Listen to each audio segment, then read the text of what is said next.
Israel Hamas युद्ध के बीच Israeli सेना लेबनान के हिजबुल्लाह के साथ युद्ध के मुहाने पर खड़ी है। दोनों देशों के बीच सैन्य टकराव ऐतिहासिक रूप से अपने चरम पर है और ऐसे में कई जानकारों का मानना है कि मिडिल ईस्ट में एक दूसरा युद्ध छिड़ सकता है और अगर ऐसा होता है तो इसके परिणाम बेहद ही विनाशकारी होंगे। हालांकि इजरायली सेना सिर्फ रक्षात्मक तौर पर हिजबुल्लाह के ऊपर हमले कर रही है, वहीं हिजबुल्लाह आईडीएफ को युद्ध के लिए उकसाने में कोई कसर नहीं छोड़ रहा है, क्योंकि जंग गाजा के भीतर हमास के साथ चल रही है, लेकिन हिजबुल्लाह बार बार युद्ध का नया ट्रिगर दबा रहा है। और एक बार फिर से हिजबुल्लाह ने लेबनान बॉर्डर से लगी इजरायली चौकियों पर ताबड़तोड़ हमले किए हैं।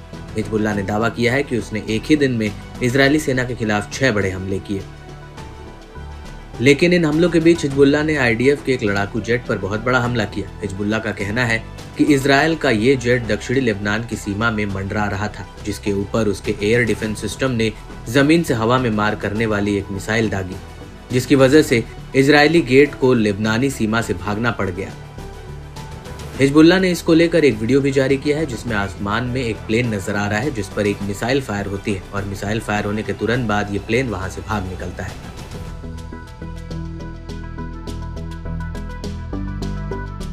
वहीं दूसरी तरफ इस हमले को लेकर इजरायली सेना ने भी बयान दिया है।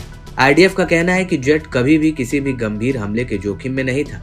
हालांकि शुरुआती तौर पर ऐसा मालूम होता है कि लेबनान से इजरायली जेट पर एंटी एयरक्राफ्ट मिसाइल फायर की गई है और मिसाइल लॉन्च होने के तुरंत बाद एक ड्रोन ने मिसाइल को टेयर तटीय शहर के पास मार गिराया है। यहाँ पर आपको ये भी बता दें कि इस हमले के अलावा हिजबुल्लाह ने कब्जे वाले कफार चौबा हिल्स में अल रमथा साइट पर भी सीधा हमला किया है। इस हमले के बाद अल ज़ोरा में बने आईडीएफ के बंकरों पर भी गोला बारूद दागा गया। हिजबुल्लाह का कहना है कि इस इलाके में इजरायली सैनिकों पर उसने कत्यूशा रॉकेट्स भी फायर किए हैं और चौबा हिल्स के बाद हिजबुल्लाह के लड़ाकों ने ओडेम चौकी में इजरायल की आर्टिलरी बटालियन के कमांड हेडक्वार्टर पर भी हमला कर दिया। हिजबुल्लाह का कहना है कि उसका ये हमला भी एकदम सटीक रहा है।